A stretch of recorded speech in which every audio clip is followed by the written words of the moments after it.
안녕하십니까. CNGTV 진행을 맡고 있는 조영식입니다. 2020년 12월 14일 CNGTV 방송은 2020년의 마지막 방송으로 오늘 나와주신 분들은 한국도로공사 스마트건설사업단 조성민 단장님, 그리고 명지대학교 토목환경공학부 박만우 교수님, 현대건설 이정한 토목스마트건설 팀장님과 함께 포스트 코로나 시대의 스마트 건설을 위한 방향이라는 주제로 디지털 담론을 해볼까 합니다.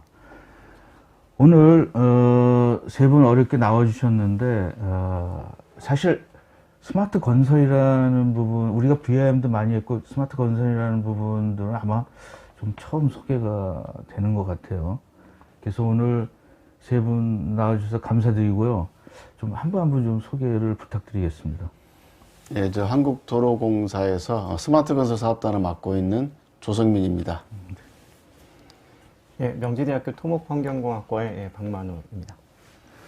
예, 현대건설 토목사업본부 토목스마트건설팀을 맡고 있는 이정한 팀장입니다. 우선 이 세 분이 요즘 어떠세요? 뭐 많이 보이세요? 뭐 이렇게 무슨 협회 같은 것도 있고 다들 우리도 마스크 쓰고 그래 있지 않습니까? 어떻게 포스트 코로나 시대에 어떻게 잘 지내시고 있으십니까? 예, 뭐 자주 사실 만나야 되는 사업들인데요. 주로 이제 온라인으로 그다음에 이렇게 화상으로 하는 것들 위주로 진행하고 있습니다. 제가 듣기로는 지금 이제 조성민 당장님은 스마트 건설 사업단을 맡으시고 있다고 그러는데 여기에 대해서 좀 간략하게 좀 설명을 해 주시겠습니까? 예, 지금 얼마 전에 그 국토교통부에서 주관하는 국가인구개발 사업으로 우리 SOC 분야의 디지털 전환을 목표로 하는 스마트 건설 기술 개발 사업이 착수됐습니다. 한국도로공사가 그 총괄기관으로 선정이 됐고요. 앞으로 6년 동안 그 사업을 통해서 우리 SOC를 중심으로 한 건설 산업이 디지털 시대에 잘 맞는 내용으로 바뀔 수 있도록 추진을 하고 있습니다. 네. 약간 건설하시는 분들 중에는 약간 좀, 아니, 스마트 건설이라는 좋은 말을 먼저 쓰셔가지고, 왜냐면 스마트 팩토리도 있었고, 그동안. 뭐, 스마트라는 말 많이 사용했는데, 뭐 생긴 지 한 몇 월 달에 시작하신 겁니까? 저희 사업이 정식 시작된 거는 뭐 4월 말부터 시작됐습니다만, 이 스마트 건설이라는 용어는 비교적 조금, 사실 스마트라는 말 붙이는 항목들이 많이 있지 않습니까? 네. 건설에도 스마트가 붙기 시작한 게 아마 이제 국내 4차 산업혁명 이슈가 되면서 SOC 분야도 그런 쪽으로 좀 가야 되지 않느냐 해서 그때부터 그 말들이 쓰여지기 시작한 것 같습니다.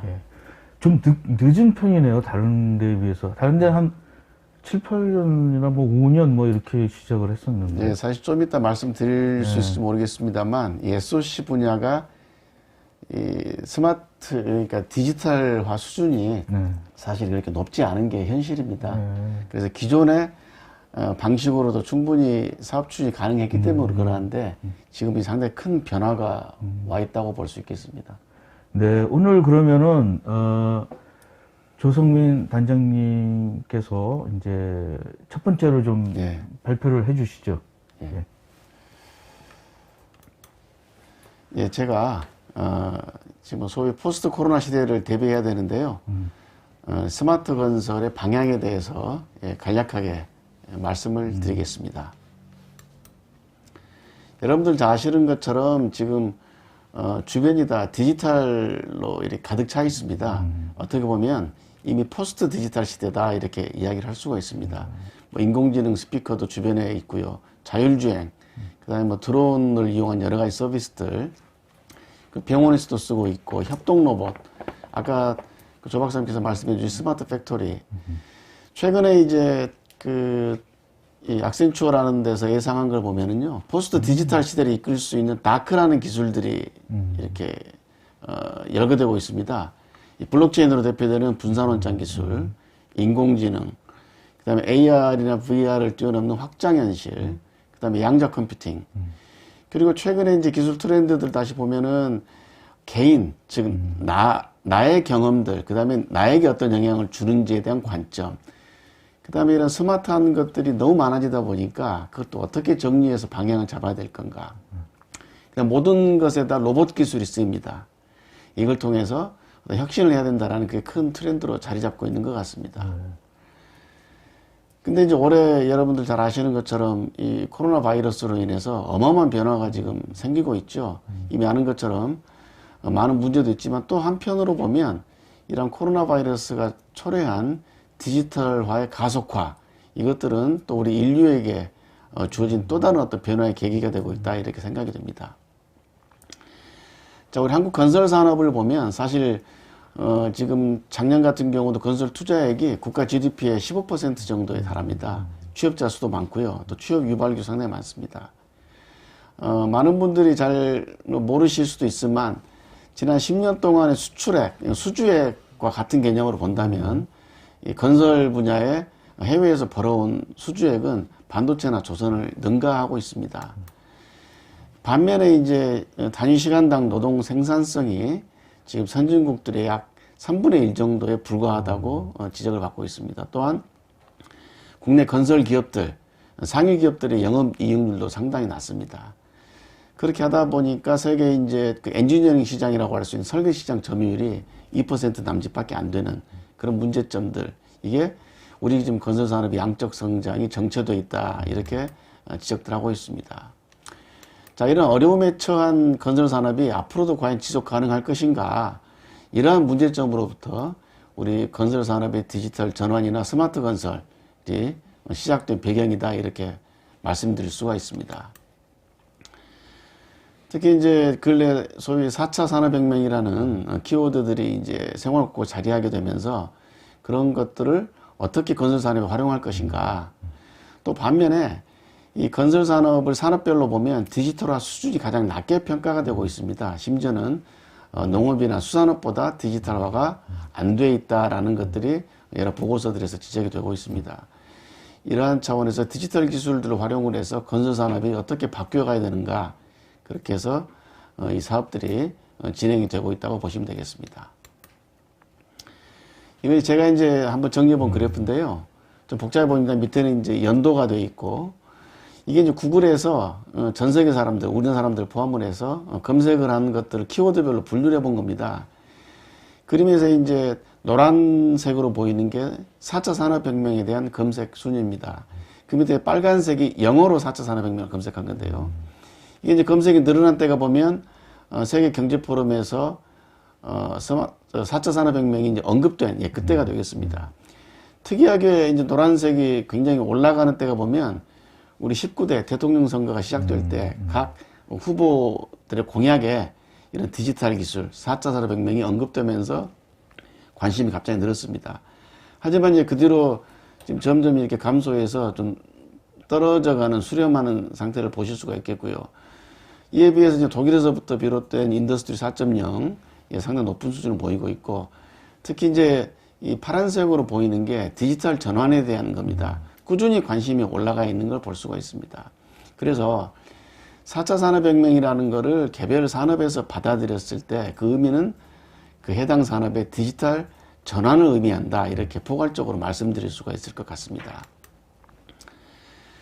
저희 이제 국토교통부를 중심으로 한 정부에서도 이런 상황에서 이 4차 산업혁명의 디지털 혁신 기술들을 건설 산업에 도입하는 것들을 고민하기 시작했고요. 지난 2017년도에 국토교통부에서는 건설기술 진흥 기본 계획에 2025년까지 이런 건설 자동화 기술을 디지털 기술을 활용을 해서 개발하겠다라는 비전을 담게 되었습니다. 그걸 바탕으로 지난 2018년도에 스마트 건설 기술 로드맵을 정부에서 만들게 되었고요. 그 목표는 글로벌 스마트 건설 시장을 선도하겠다는 겁니다. 이러한 내용들이 2018년도에 대통령께서 해외 건설 현장 시찰 중에 스마트 건설을 구현해서 세계 건설 시장을 개척하자, 이런 당부로 이어지게 됐습니다. 이러한 것들을 배경으로 올 1월 달에 스마트 건설 기술 개발 사업이 국가 R&D 사업으로 공고가 됐고요. 이 내용은 여러 SOC 분야가 많기 때문에 가장 시장이 크고 기술력이 축적되어 있는 도로 분야를 우선 타겟으로 해서 개발하는 것으로 추진이 되었습니다. 그래서 지난 4월 달에 한국도로공사가 총괄기관으로 선정이 돼서 사업이 현재 진행이 되고 있습니다.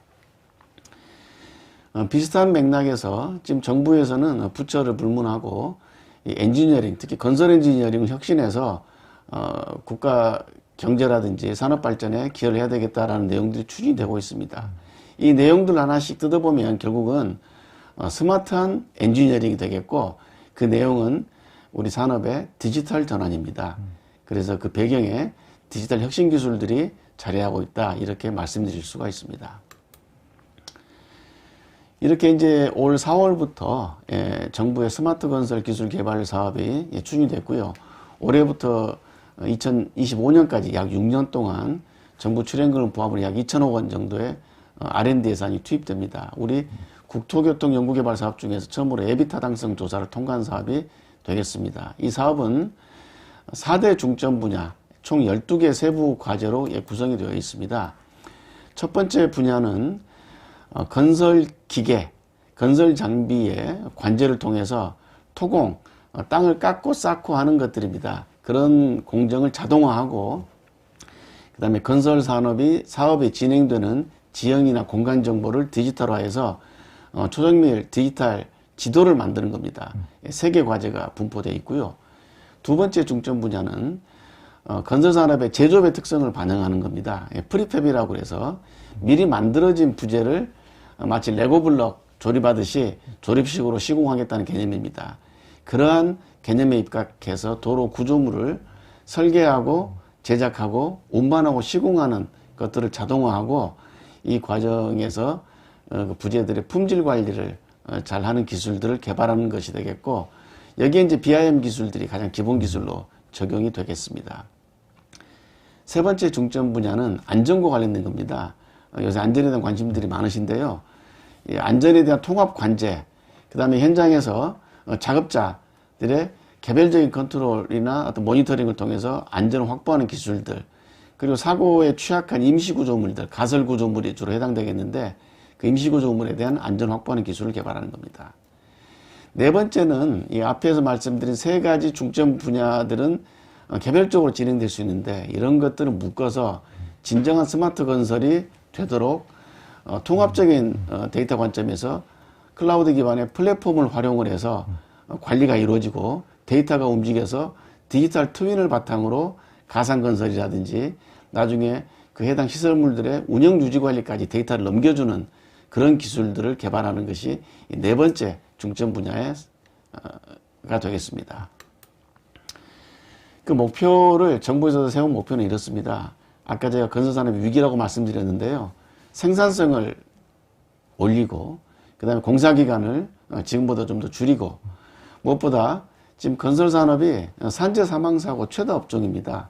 사망자 절반 이상을 건설 부문이 차지하고 있습니다.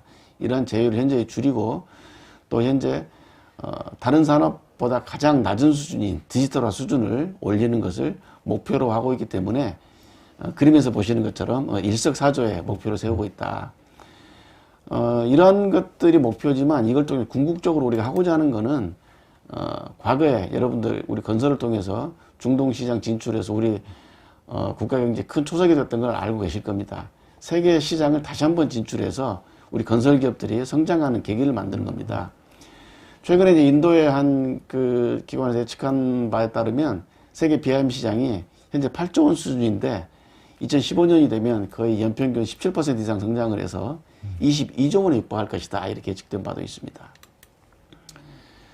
정부에서는 이제 이런 우리 스마트 건설 기술 개발을 통해서 현재 이제 선진국들보다 좀 처져 있는 우리 디지털화 역량을 한껏 강화시켜서 우리가 선도자 역할을 할 수 있도록 만드는 그런 걸 목표로 하고 있습니다. 지금 영국이나 일본, 미국도 오래전부터 이런 디지털 기술을 SOC 산업에 활용하는 기술들을 오래전부터 연구를 하고 현업에 이제 적용들을 하고 있습니다.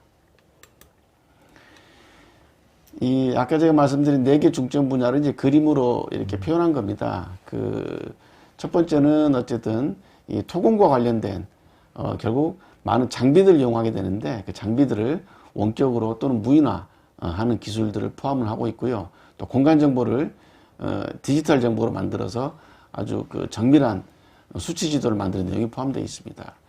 두 번째는 아까 말씀드린 것처럼 이 디지털 모델인 BIM에 바탕을 해서 프리팹이 가능한 설계 제작 시공 공정을 만들고 품질 관리를 하는 내용입니다. 세 번째, 안전에 대한 사항도 아까 제가 말씀드렸고요. 이런 것들을 묶어서 플랫폼 단위로 건설에 참여하지 않은 모든 분들이 어떤 서비스 형태로 데이터를 서로 주고받고 그 다음에 자동화하는, 그 다음에 그 데이터들을 최종적인 상태로 잘 남겨서 이 시설물들의 운영 유지 관리까지 연계시키는 내용이 되어 있습니다. 스마트 건설을 저희 이제 한국도로공사에서 총괄하면서 정부에서 정의한 의미가 있는데 이걸 다시 재정의를 한번 해봤습니다. 스마트 건설이 무엇이냐? 저희는 이렇게 생각합니다. 전통적인 기존 그 건설 방식이 있는데 여기에 다양한 디지털 혁신 기술들, 소위 4차 산업혁명 기술들로 일컬어지겠습니다. 이런 기술들을 잘 융합해서 플랫폼과 디지털 트윈을 활용한 데이터 기반의 통합적 엔지니어링을 통해서 프리팹, 즉 조립 시공이죠.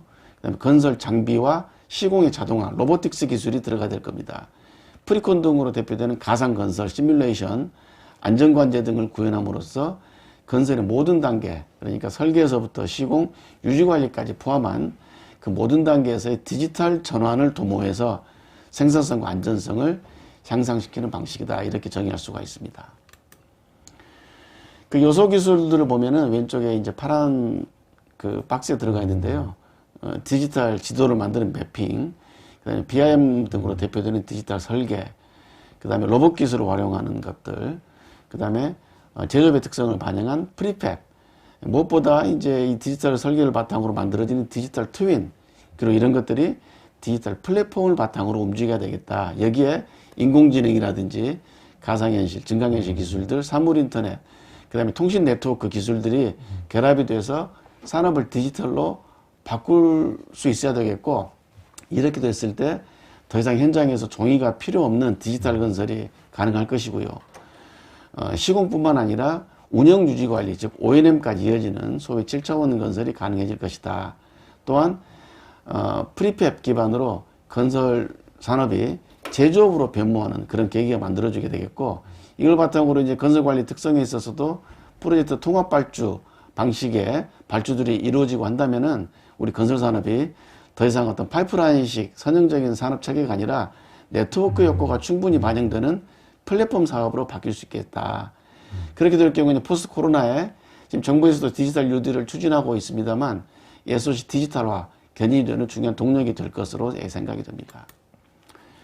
이걸 이제 좀 요약해서 하나로 말씀드리면 디지털 설계, 즉 BIM 관점에서 보면 이렇습니다. 현재 부분적으로 이제 BIM을 SOC 분야에 적용을 하고 있는데요. 두 번째 레벨이 되면은 이게 통합화된 BIM이 적용되는 체계로 바뀌게 됩니다. 그래서 이제 발주자, 설계자, 시공자, 그 다음에 이제 참여한 엔지니어뿐만 아니라 나중에 그 시설을 운영하는 사람들까지도 이런 디지털 설계 모델을 바탕으로 함께 데이터를 운영하고 프로세스를 진행하는 그런 단계가 가능해질 것으로 생각이 되겠고, 그러려면 설계할 때부터 이런 소위 DFMA라고 하는 개념들이 자리 잡아야 될 것으로 생각이 됩니다. 이게 조금 발전하게 되면은 자동화된 설계 단계에 접어들게 되고, 그때는 이제 중심에 데이터가 놓이게 될 걸로 저희가 생각합니다. 가장 중요한 그 데이터에는 사실은 뭐 정형 데이터, 뭐 비정형 데이터, 그 다음에 원시 데이터 여러 가지가 있습니다만, 그것들을 다 담고 체계적으로 정리되는 데이터베이스인 데이터 레이크에 담겨있는 데이터를 중심으로 어떤 알고리즘 설계라든지 모델링, 그다음에 디지털 트윈을 활용한 시뮬레이션, 또 프리팹 등을 바탕으로 한 디지털 제작, 거기에 근거한 시공, 운영 등이 가능할 것으로 생각이 됩니다.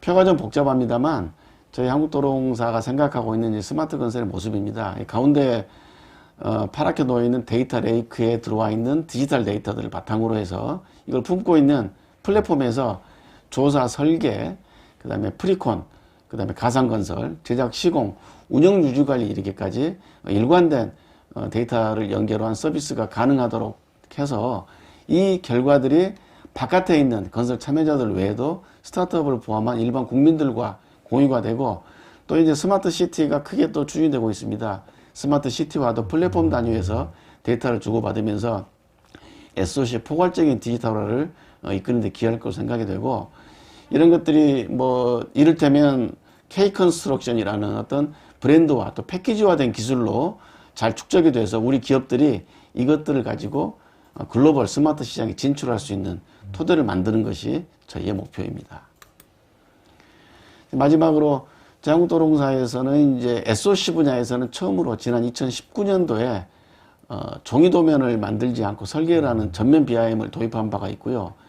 올해 같은 경우는 전체 설계 물량의 50%까지, 그리고 이미 언론에 보도돼서 많이들 알고 계시겠습니다만 내년부터는 고속도로 설계 100% 전면 BIM을 도입하도록 현재 추진하고 있습니다. 이러한 것들을 통해서 현재는 설계의 BIM 중심으로 계획을 하고 있으나, 이러한 디지털 설계 모델을 바탕으로 향후에 시공 또는 운영, 유지관리까지 디지털화된 데이터가 활용돼서 국민들이 이용하는 고속도로나 SOC가 좀 더 편리하고 안전하게 활용될 수 있도록 그렇게 노력하겠습니다. 네, 이상 스마트 건설의 기본적인 내용과 방향에 대해서 제가 간략히 설명을 드렸습니다.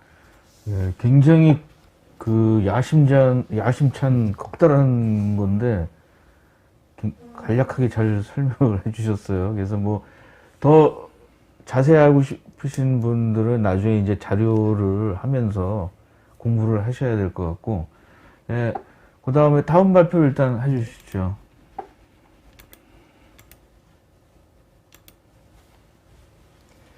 예, 저는 간단하게 디지털 트윈, 건설 분야에서의 디지털 트윈에 관한 내용을 간단하게 전체적인 그림만 한번 소개를 해드리려고 하고요. 디지털 트윈이라고 하면 많이들 아시겠지만 실제 현실에서 일어나는 무언가를 가상의 모델로, 디지털 모델로 고스란히 복원을 시켜서 뭔가 실제 일어나는 현상들을 모니터링하기 위한 목적으로 사용되는데요. 건설 분야에 오면 크게 사실 유지관리 단계하고 시공 단계로 나눠서 디지털 트윈의 적용 분야를 볼 수 있을 것 같습니다. 그래서 유지관리 단계를 먼저 보면 저희가 생각하는 디지털 트윈에서 복원하는 부분은 기존에 시공되어서 사용 중인 그 시설물들에 대한 상태 진단을 위해서 디지털 트윈으로 복원하는 문제가 될 텐데요. 기존의 유지관리 단계가 아직 경험 주관적인 판단에 기반된 것들이 많고, 물론 디지털화가 발주처별로 분명히 디지털화가 지금 수준이 건설 분야가 낮긴 하지만 분명히 이루어지고 있습니다. 자체적으로 이루어지고 있는데, 그 디지털화된 정보가 그 신뢰성이나 이런 또 형식적으로 이루어지는 부분, 이런 부분들 때문에 활용이 잘 되고 있지 않습니다. 그래서 보다 체계적으로 디지털 트윈화해서 앞으로 모니터링 해가면, 그 유지관리, 지금 더더군다나 지금 우리나라가 7, 80년대 많이 시공됐던 그때 구조물들이 많이 노후화가 돼서 지금 이제 문제가 시작되고 있는 단계에 있기 때문에 더더군다나 그 필요성이 많이 대두되고 있는 것 같습니다. 그리고 지금 정부에서 이제 진행하고 있는 SOC 디지털화, 그 부분과도 일맥 좀 상통하는 부분들이 있어서 건설 분야에서는 디지털 트윈이 되게 중요한 이슈가 되고 있는 것 같고, 또 좋은 기회가 될 수 있는 부분인 것 같습니다. 그래서 디지털 트윈이 이루어지려면 실제 일어나고 있는 부분을 가상화하기 위해서는 데이터 컬렉션이 굉장히 중요한 부분이고요. 기존에 이제 IoT나 UAV 이런 4차 산업혁명 기술로 대두되고 있는 기술들이 이제 많이 적용이 될 수가 있는 것 같습니다. 그리고 슬라이드에는 지금 표현을 못했지만 이렇게 수집된 데이터들이 잘 관리되고 운영될 수 있도록 어딘가에 BIM과 같은 그런 어떤 플랫폼이, 그 데이터 플랫폼으로 데이터가 디벨롭먼트 되고 인테그레이션 되는 부분도 필요한 것 같고요.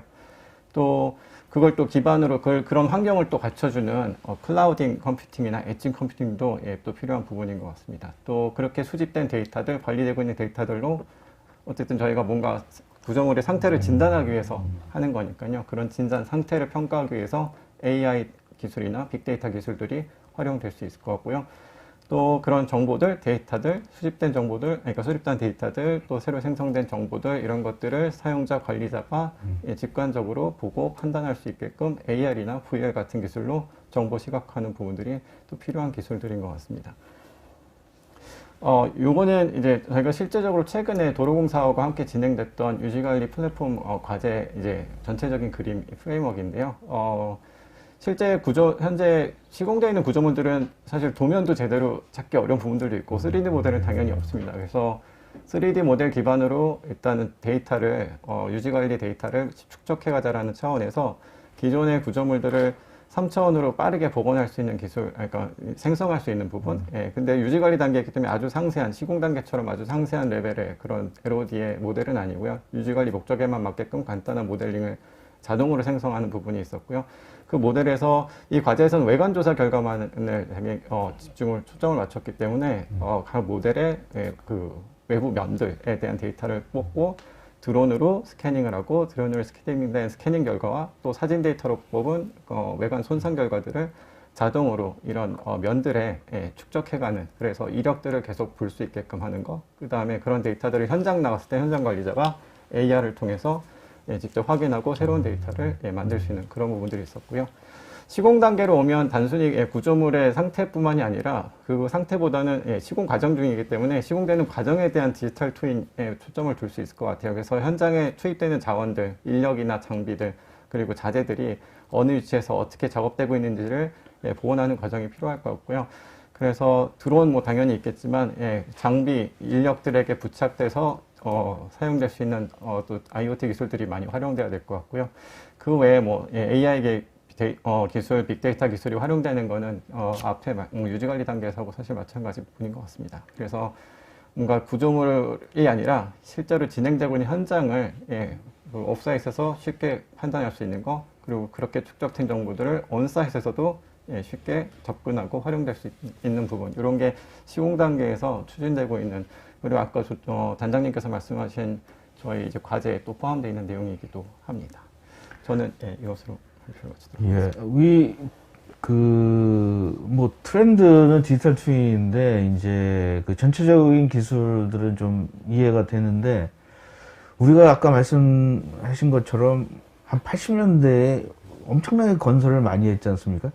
지나다 보면은 이게 이제 건설해가지고 뭐 지하도니 뭐 그 지하 시설이니 뭐 이런 데에도 엄청나게 많은 그 도로도 이렇게 많이 했는데, 이게 유지 보수가 사실은 더 힘든 것 같아요. 선진국에 보면 돈도 많이 들고, 그리고 이제 그 뭐 드론도 좋은데 또 보이지 않는데 이런 뭐 지하차도라든가 뭐 시설 이런 것도 대도시에는 너무 많은 것 같고, 그런 부분들도 이렇게 노화가 굉장히 많이 되는데 그걸 좀 기술로다가 좀 이렇게 좀 잘 찾아내는 거가 중요한 것 같아요. 저는 뭐 항공 분야 쪽에 했기 때문에 항공에서는 거의 MRO에서 돈을 많이 벌거든요.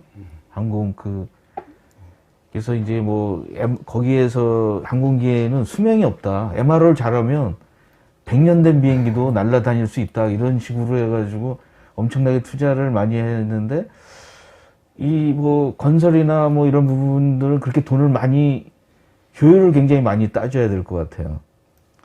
그래서 우리 교수님은 뭐 그런 쪽으로 많이 전문화를 되신 거죠? 유지보수 쪽으로다가 이번에 연구를 타겟을 맞추신 건가요? 저 뭐 지금 병행 하고 있습니다. 시공 단계 분야에서도 지금 단장님 하시는 그 과제에서 하고 있고요. 유지관리 단계는 사실은 아까 제가 도로공사의 그 연구 사례를 하나로 예시를 보여드렸지만, 사실 모든 지금 서울시나 이런 지자체에서 다 유사한 연구들을 진행하고 있고요.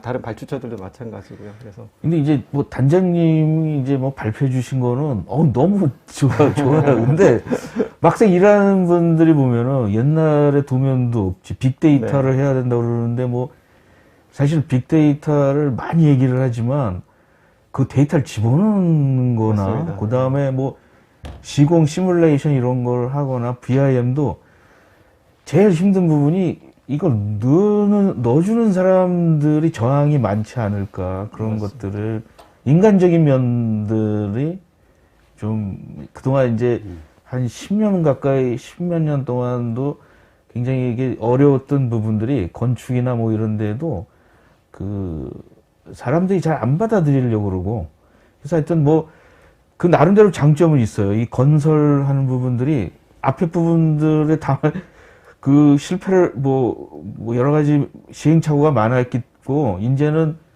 건설 부분이 이거 안 할 수 없을 정도에까지 온 것 같아요. 이제 안 하면 이거를 또 마지막 기회일 수도 있을 정도로 많이 발전됐지 않습니까? 다른 나라에서는 이 뭐 컨스트럭션이라든가 뭐 이런 걸 해서 그래서 하여튼 뭐 오늘 굉장히 많은 지식들을 총 종합이 됐어요. 이게 이 건설이라는 거가 모든 거에 그 집합이지 않습니까?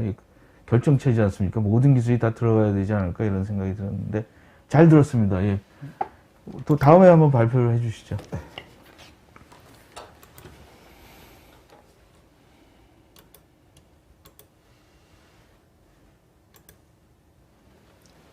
예, 저는 현대건설 이정한 팀장입니다. 오늘 저 발표자들 구성을 보니까 저만 시공사에서 왔습니다. 그래서 저는 주로 이제 실제 이 스마트 건설 기술이 현업에서 어떻게 적용되고 있는지 그런 내용들 위주로 좀 정리를 했고요.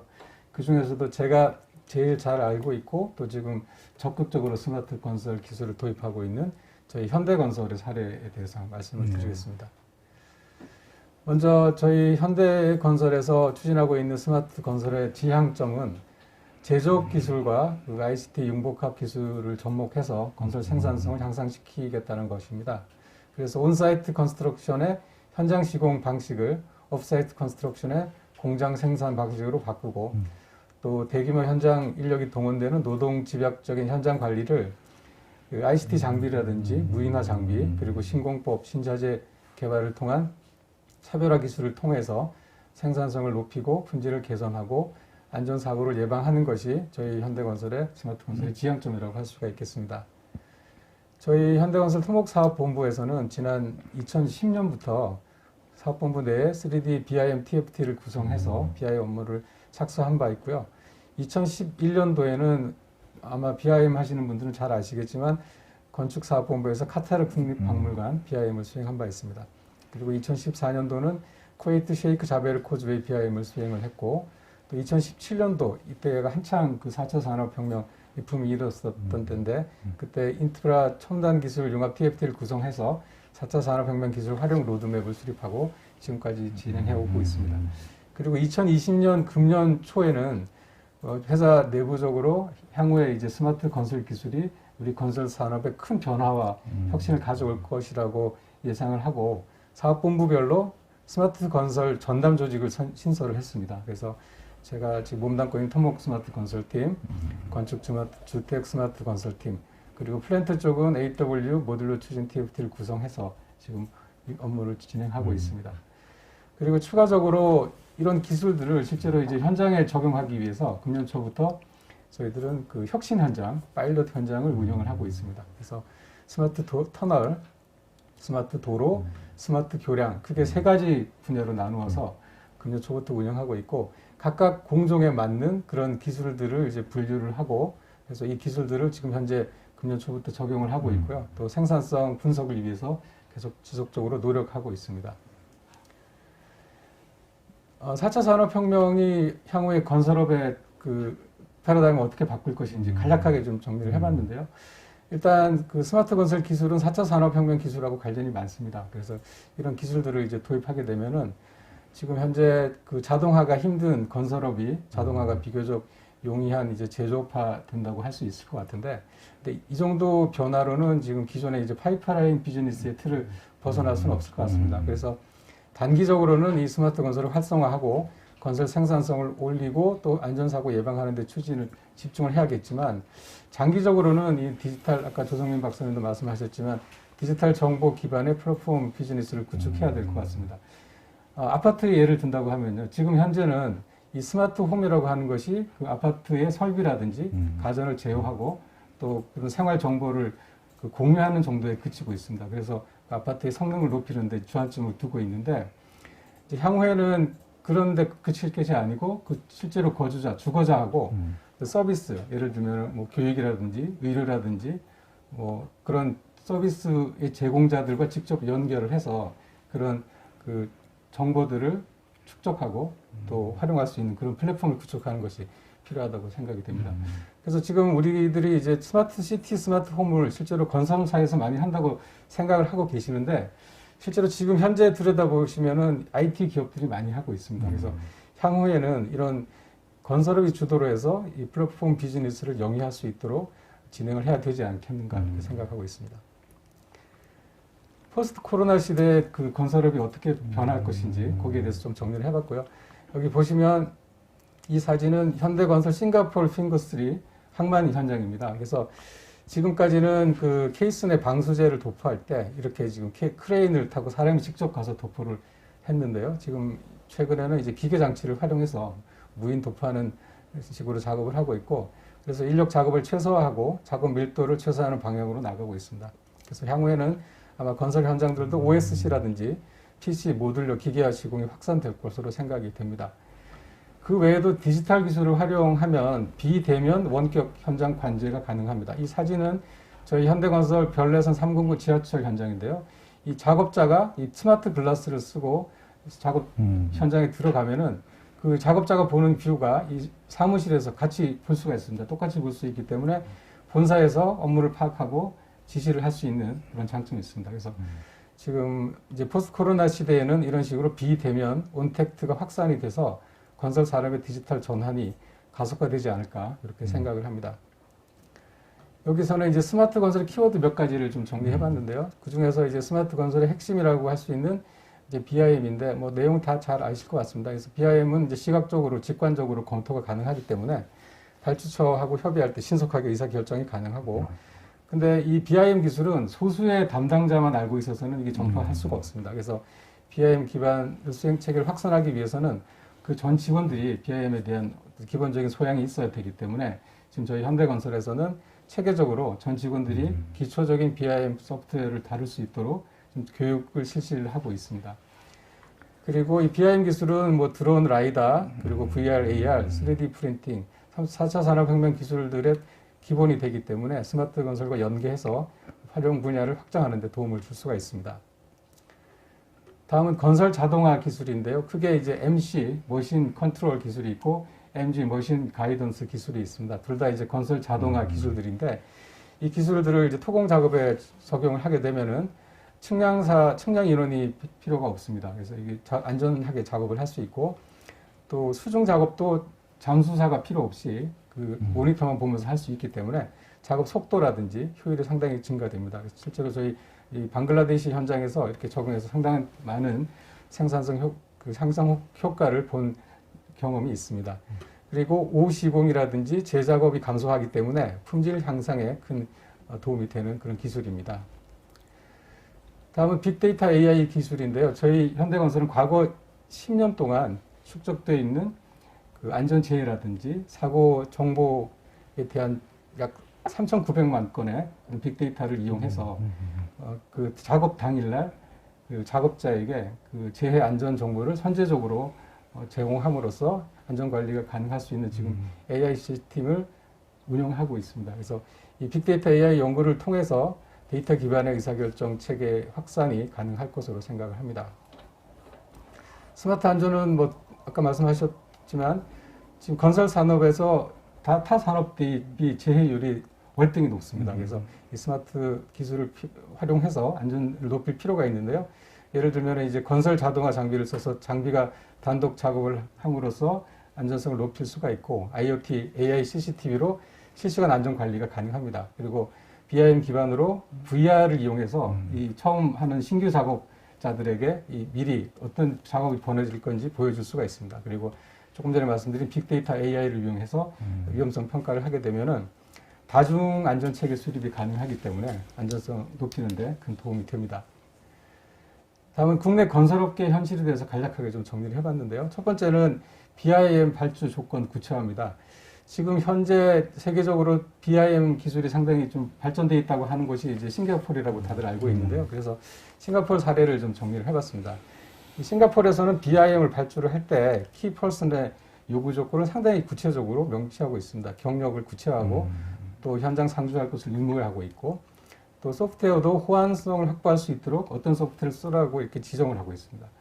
그 외에도 BIM 단계별로 실설계는 뭐 LOD 얼마, 시공은 LOD 3, 뭐 준공일 때는 LOD 5 이런 식으로 단계별로 이제 구체화하고 있고요. 또 발주 기관의 직원들에 대한 BIM 트레이닝을 요구를 하고 있습니다. 그래서 이런 것들이 아마 기술을 발전시키는데 원동력이 될 수 있다고 생각되고, 향후에 우리나라에서도 BIM을 발주할 때는 이런 요구 조건을 구체화하는 것이 기술 수준 상황 평준화를 하는데 도움이 되지 않을까 이렇게 생각이 됩니다. 그리고 스마트 건설을 활성화하기 위해서는 정책 개선이 필요한데요. 제 생각에는 지금 그 프로비저널 썸을 좀 활용할 필요가 있습니다. 왜냐하면은 지금 현재 스마트 건설하고 안전 관련해서 내역이 이제 미책정되었고 발주되는 경우가 상당히 많습니다. 그러다 보니까 이 기술을 적응하는 데 있어서 이제 시공사들이 좀 소극적이 될 수가 있기 때문에 이 스마트 건설 기술을 활성화하기 위해서는 적정한 그 프로비저널 썸을 반영하는 것이 도움이 되지 않을까 이렇게 생각을 합니다. 그리고 스마트 건설 활성화를 위해서는 인식 개선이 반드시 필요합니다. 만약에 발주자나 감리단에서는 BIM 스마트 건설을 모르니까 기존 2D대로 산출 근거나 성과품을 똑같이 제출하십시오 이렇게 얘기한다든지, 설계사들은 이 BIM을 우리가 배워야 되나? 외주업체 시키면 되는데 스마트 건설은 시공사가 만들면 되지 이렇게 만약에 생각을 한다든가, 중견 시공사는 스마트 건설을 제안해봤자 일만 많아지니까 모른 척 해야 되겠다, 나중에 수주에도 불이익이 없는데 왜 하겠느냐 이런 생각을 갖고 있는다든지, 전문업체는 시공사가 장비하고 인력을 주면 하겠지만 그게 아니면은 우리는 안 됩니다 이런 생각을 가지고 있다고 하면은 아마 스마트 건설을 적용하는 데는 한계가 있을 것 같습니다. 그래서 제 생각에는 이 스마트 건설, 현재는 이제 이런 스마트 건설 기술에 대한 평가나 인센티브가 부족하기 때문에 급하게 할 필요가 없다는 인식이 좀 팽배해 있다고 보여지고요. 그래서 향후에는 이 기술을 개발한 업체라든지 그런 조직이 있으면 엄격하게 기술 평가를 해서 적정하게 인센티브를 줘서 스마트 건설 필요성에 대해서 인식을 개선할 필요가 있다고 생각을 합니다. 그 도로공사에서 아까 조성민 박사님 말씀하셨다시피 내년도에는 100% 전면 BIM 실제 시행한다고 지금 시행할 예정입니다. 그래서 상당히 좀 기대가 많이 되는데요. 제가 생각할 때 이제 이 전면 BIM이 정착되는데 이제 어려움이 많이 분명히 있을 겁니다. 이제 그 중에 하나는 지금 현재 설계 엔지니어들이 BIM 수행 역량이 좀 부족하다고 보여집니다. 그래서 지금 현재는 보여주기식 BIM을 활용하고 있고, 지금까지도 3D 전환 설계, 2D를 설계하고 3D로 바꾸는 이제 그런 식으로 하고 있고, 또 그러다 보니까 설계 BIM 성과품이 좀 낮은 품질을 제시하는 경우가 많이 있습니다. 설계 정보가 누락된다든지 정보가 불일치한 경우도 발생을 하고 있고요. 또 발주처에서는 BIM이 있는데도 또 기존의 성과품을 또 요구합니다. 중복되게 2D라든지 수량 산출서를 요구하는 경우도 있고, 또 향후 활용을 고려하지 않고 BIM을 구축해서 그걸 제출을 해서 시공사에서 쓰려고 열어보면 이게 호환이 안 된다든지 유지 관리를 할 수 없는 이런 모델이 생기는 경우가 발생을 하고 있습니다. 그래서 이런 문제를 이제 극복하려고 하면 제 생각에는 이 어떻게 기술 개발하고 독자적으로 엔지니어를 양성한 그런 설계사에 대해서는 인센티브를 주고, 또 기술력 중심의 설계사를 선정해서 입찰에 가점을 부여한다든지, 그리고 시공 단계에 쓸 수 있도록 그렇게 BIM 모델을 만들어야 될 것 같고요. 그리고 최대한 BIM 성과품으로 대체해야 됩니다. 이게 BIM을 제출했더니 또 막 다른 걸 내라고 이렇게 하면 그런 문제가 있을 것 같습니다. 중복 업무를 최소화하고 성과품을 간소화하는 것이 필요합니다. 그리고 건설 전 과정에서 BIM 활용 지침이 필요한데 사용 소프트웨어 종류라든지 뭐 모델링 방식 이런 것들을 구체화할 필요가 있습니다. 그래서 내년도에 저 도로공사에서 전면 시행하시는데 제 생각에 도로공사면은 충분히 잘 하시리라고 생각을 하고 있습니다. 마지막으로 금년도는 코로나19 때문에 해외 건설이 상당히 좀 주춤했습니다. 근데 내년도는 좀 기지개를 켤 것으로 생각이 되고요.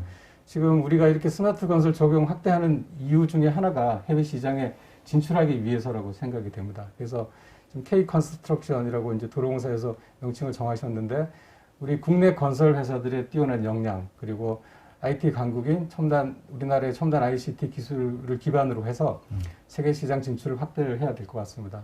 특히 저희 토목사업본부는 단연간 그 확보한 스마트 건설 직영 역량을 바탕으로 최근에 이제 파나마 메트로 3호선, 필리핀 마를로스 클락 철도, 카타르 TSE 라군 프로젝트를 이제 수주를 했고요. 금년도에도 이 스마트 기술 선도를 통해서 세계 시장에 진출할 수 있도록 더 노력을 할 계획입니다. 네, 이상입니다. 사실 세계 건설 시장이라는 건 어마어마하지 않습니까? 우리가 약간 좀 현지나 뭐 이런 거를 몰라서 그렇지 어마어마한 것 같아요, 이게. 그리고 아까 이제 거꾸로 제가 좀 질문을 하겠습니다. 우리 소프트웨어 개발할 때도 컨설팅 하는 사람이랑 이제 설계 주로 하는 사람이랑 코딩 하는 사람들이랑 이제 서로 이렇게 나눠지는 것 같아요. 외국에서는 뭐 그게, 그리고 이제 공장 같은 데서 보면 만드는 사람이랑 매니팩처 하는 사람이랑 엔지니어랑 서로 이렇게 나눠지는 게 우리 사회의 좀 근본적인 문제인 것 같아요. 왜냐하면 설계하는 사람은 설계만 하고 제조하는 사람은 제조를 하는데 외국은 제조하던 엔지니어들이 설계도 가서 일도 하고 그래서 서로 이렇게 약간 좀 그 접점이 있는데 우리는 이제 설계하는 사람이 시공은 옛날부터 뭐 난 설계만 하면 돼. 시공은 몰라. 그래서 그리고 이제 컨설팅 하는 사람들은 나는 컨설팅만 하면 돼. 나는 코딩 같은 거 나는 몰라. 근데 선진국에 보면은 약간 좀 서로 이렇게 겹쳐 있거든요. 그래서 그 BIM도 보면은 설계하는 사람들 이게 굉장히 좋은 정확하게 다 나온 것 같아요. 근데 이제 설계하는 사람들이 사실 시공에 대해서 몰라서 잘못할 수도 있고 또 하기 싫어서 못할 이게 내가 뭐 왜 이거를 하냐에 대해서 할 수도 있고 그래서 그게 이제 BIM의 그 접점이 어려웠던 것 같아요. 왜냐 그 현장에서는 시공하는 분들은 설계하는 사람들이 오면은 다 받습니까? 아니면은 뭐 무시하고 막 한다는 사람들도 있고 그런데 어떻게 생각하세요? 시공에서 보면은 설계하는 것들 정보를 많이 받아오지 않습니까? 경험상. 어떻게 좀 BIM을 할 때 어떤 부분에 이런 거 좀 부족한 것 같다. 아까 말씀은 해주셨는데 좀 개인 경험에 대해서 한번 얘기를 좀 현장에서 일하면서 어려운 점 같은 거가 없는지 설계 데이터를 시공할 때 좀 문제가 없는지에 대해서 개인적인 경험이 있으신지요? 그러니까 뭐 현장에서 말씀하신 대로 이제 설계사 직원들이 시공 경험이 없는 경우가 많으니까 좀 시공성이 떨어지는 이제 설계를 하는 경우도 분명히 있습니다. 이제 그렇게 되면 현장의 인원들이 이제 조금 더 다시 재작업을 해야 된다든지 이제 그런 일이 이제 많아질 수가. 근데 커뮤니케이션 하면 안 돼요, 사전에? 그래서 시공하는 사람들이 그게 서로 난 잘 몰라서 하면 제가 모르고. 조금 설명을 드리면 그게 이제 일종의 그 가상건설 그걸 뭐 이제 설계 단계에서 하는 가상건설을 프리콘이라고 요새 합니다. 이제 프리컨스트럭션 미리 해보는 거죠. 그래서 사실은 설계 단계에 시공하실 분들 이런 뭐 현대건설 같은 큰 회사도 있지만 거기 협력업체도 있지 않습니까? 실제 공정을 작업할 분들까지 다 같이 발주자까지 같이 큰 방에 모여서 그걸 디지털 좀 시각화된 걸 띄워놓고 이건 이렇게 하고 저건 저렇게 하고 미리 다 하다 보면 그 현장에서 시공 중에 발생할 수 있는 에러가 현저하게 줄일 수가 있죠. 그래서 그런 걸 만들어야 되는데 이제 국내 SOC 같은 경우 발주 제도 자체가 이제 그게 가능하지 않습니다. 현재는. 왜냐하면 설계가 다 끝나야 그걸로 발주를 해서 시공사가 들어오고 또 건설사에서는 또 협력업체들 또 이렇게 하고 하다 보니까 이게 건설 발주 SOC 분야의 그 발주 프로세스가 좀 대폭 변화가 와야 될 이게 같이 정책적 개선이 꼭 필요한 부분입니다. 왜 이런 질문을 하냐면은 이제 처음에 BIM을 했을 때 그 제품 설계나 이랬을 때 PLM이나 PDM의 어떤 컨셉을 좀 많이 도입을 했어요. 왜냐면 저희가 이제 저도 항공기 설계 같은 걸 오래 해봤는데 설계를 하면은 그 제조를 할 수 없게 설계도를 만들 때가 있어요. 파이프라인 이런 거가 왜냐면 컴퓨터상에서는 가능하지만 실질적으로 했을 때는 문제가 있을 가능성들이 많아지는 거죠. 그래서 BIM의 저는 근본적인 디지털화가 아니라 디지털 한 자료를 처음에 만들어서 계속 똑같은 걸 갖다 중복으로 만들지 말고 그걸 라이프 사이클에 쫙 그대로 하면서 소통을 하자라는 거가 저는 BIM의 컨셉이라고 좀 이해를 했어요. 맨 처음에 왔을 때. 근데 이제 자꾸 관리자 부문은 자꾸 이게 디지털로 해야, 디지털 데이터를 만들어야 된다, 소프트웨어를 사용해야 된다, 이런 거로 자꾸 하는데 이제 어디 가나 다 관리자 입장에서는 그 통일을 하고 싶어 하는 거죠. 그리고 또 하나는 이제 아까 그 회사에서 스마트 교량이랑 스마트 터널, 뭐, 스마트 도로 이런 걸 했는데, 그 디지털 트윈이나 이런 데 보면은 매우, 뭐, 롤스로이스사나 이런 데 보면 제품을 팔면서 디지털 트윈 이걸 따로 팔아요. 근데 거기서 돈을 더 많이 버는 거예요, 이제. 그래서 저도 현대건설이나 이런 데에서 우리가 전 세계에다 유지보수일 때 디지털 트윈이나 이런 걸 갖다가 만들어서 제공해서 파는 것도 왜냐면 소프트웨어는 피지컬이 아니기 때문에 복제가 가능해서 엄청난 이익을 많이 플랫폼화할 수 있거든요. 그래서 아까 우리 그 단장님이 뭐 어디 가나 요새 그 단장님이나 무슨 이런 그 탑 관리자분은 다 플랫폼을 하자고 그러는데 사실 플랫폼이 안 하고 싶어서 못 하는 게 아니라 생각보다 어렵거든요, 플랫폼이. 그리고 전 세계가 미리 이놈들이 많이 만들어 놨어요. 그래서 우리 할 수 없이 그 플랫폼에, 아까 말씀드린 데도 인더스트리 4.0도 독일 플랫폼이거든요. 근데 그게 우리가 들어가면 거기 종속이 돼야 되는 거예요. 그러니까 사실은, 나중에는 좀 문제가 있는 거죠. 우리나라에서 K 컨스트럭션 이런 것도 가장 커다란 플랫폼이 아닐까 하거든요. 그래서 이번에 단장님이 이런 걸 하면서 우리 고유의 플랫폼을 해서 수출해야 하지만 뭐 K-팝이나 이런 것처럼 성공을 하지 이 회사가 인더스트리얼 4.0 독일이 잘한다 해서 그걸 돈 주고 사거나 이러면 처음에는 싸게 주지만 나중에 그 플랫폼에 들어가는 거죠, 그냥. 그래서 그런 것들이 이제 우리 다른 데는 그런 문제점이 지금 있는 거죠. 그래서 오늘 세 분이 나와주신 것 중에 모든 기술적인 거 이런 거는 사실은 100% 제가 이제 어저께도 계속 읽어봤는데 좋은 얘기들은 다 나온 것 같아요. 더 이상 나올 건 없는데 아까 현업에서 있으신 분들은 현업에서 해주셨고 또 요새 가장 또 뭐라 그럴까 기대되는 기술 중에 하나가 뭐 다른 것도 있지만 디지털 트윈은 다 종합이지 않습니까? 센서, IoT, 뭐 세이프티서부터 코스트까지 다 디지털 트윈도 해주셨고, 근데 단장님은 전체적으로 저는 딱 이해를 했습니다. 네 가지 그거를 딱 해가지고. 근데 좀 아쉬운 거는 이거 6년 동안 할 때 너무 길지 않습니까? 6년 기다려야 되는 겁니까? 아니면은 1년마다 아웃풋이 있는 겁니까? 이거 좀 질문을. 예, 저희 사업이 6년 동안 됩니다만, 예, 조 박사 아주 중요한 질문 하셨는데요.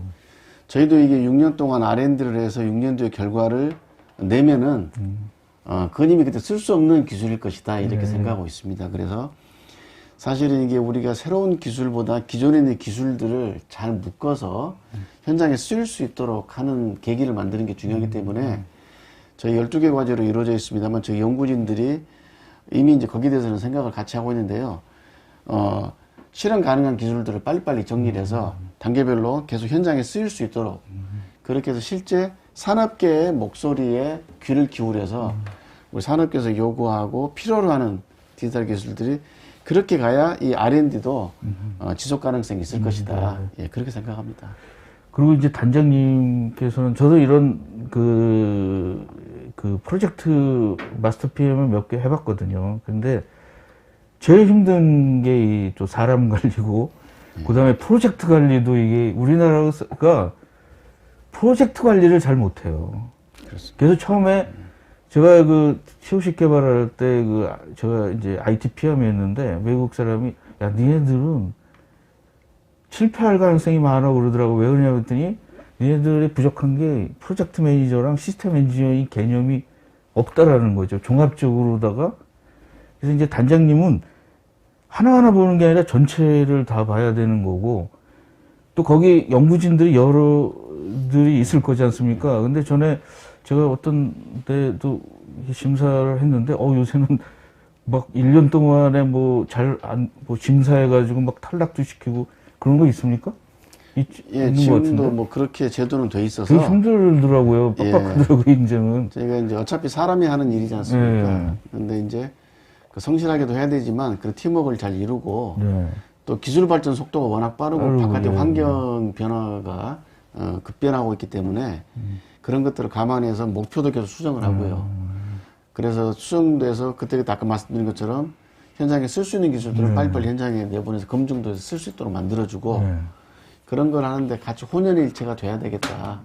예, 사실 굉장히 어려운 부분에 대한 지적을 해주신 것 저희가 계속 단장님도 위에서 뭘 보여달라고 매일 그럴 거 아닙니까? 1년마다. 옛날에는 한 2년, 3년 하고 한 번 하면 좀 갔어요. 근데 한 재작년부터 예. 엄청나게 빡빡해졌더라고요. 그래서 뭐 탈락도 되고 예, 막 예. 외부에서 심사도 많이 받아야 되고. 그래서 하여튼 뭐 굉장히 힘드실 거예요. 사실은 오늘 이게 많이 좀 나와주셨는데 오늘 거의 다 시간이 지나서 네. 질문 몇 개를 받겠습니다. 거꾸로 해가지고 손정아님께서 건설 시장에서 가장 중요시하는 스마트 건설 사례는 결국 무엇이 되나요? 라고 좀 어려운 질문을 해주셨어요. 여기 질문이 어렵습니다. 이게 세 분 중에 하나 좀 질문을 해주셔도 될 것 같아요. 결국 좀 포괄적인 답변을 드릴 수밖에 없는데요. 지금의 우리가 하는 특히 SOC 설계 시공하고 유지 관리하는 관행 그거를 디지털로 전환시키는 것 그러려면 데이터가 중심이 돼야 되겠고 플랫폼을 활용을 해서 서비스가 움직여야 되겠다. 그런 거를 통해서 뭐 도로뿐만 아니라 여러 SOC 분야별로 그런 기술들을 활용하는 그 다음에 개별 기술이 아니라 묶여서 같이 그런 것들 말씀드릴 수 있겠습니다. 그래서 이제 사실은 스마트라고는 하지만 스마트 건설은 데이터다. 예, 데이터를 가져와라. 데이터 없으면 말로 하지 말라. 데이터.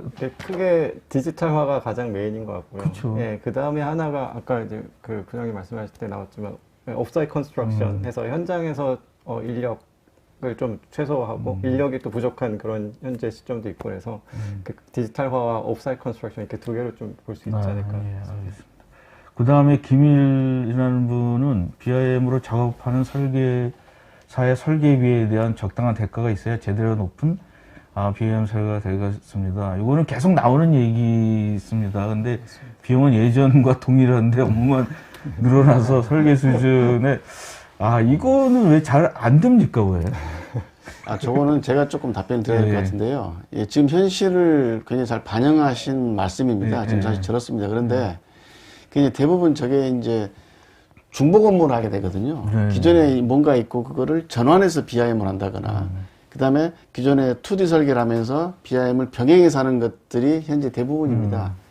근데 BIM만으로 하게 되면 조금 상황이 바뀔 것 같고요.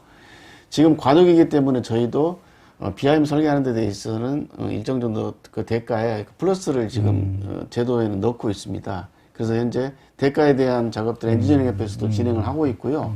저 부분이 어쨌든 중복 업무를 줄이고 그 다음에 일이 늘어난다면 일에 대한 대가가 반영되는 게 기본적으로 진행될 것으로 기대하고 있습니다. 예. 제가 아까지만 더 말씀드리면 아까 이제 대표님이 2008년부터 BIM을 해왔는데 아직도 안 되고 있는 그 말씀을 하셨는데 제가 이제 저희는 현대는 이제 해외 설계사들하고 많이 이제 일을 하고 있는데 이렇게 물어보면은 따로 조직이 있는 것이 아니고 직접 그 직원들이 그렇죠. 다 BIM을 하고 있습니다. 근데 이제 안타깝게도 우리나라는 아직까지 이제 그 설계사들이 직접 하는 것이 아니고 그냥 이렇게 외주를 돌리고 이제 그게 결국 이제 비용 때문에 그렇다고 보여지는데 근데 이제 내년도에 이제 전면 BIM 발주를 하면 저는 기대가 상당히 되는 이유가 아마 이제 앞으로 그런 게 개선이 되지 않을까.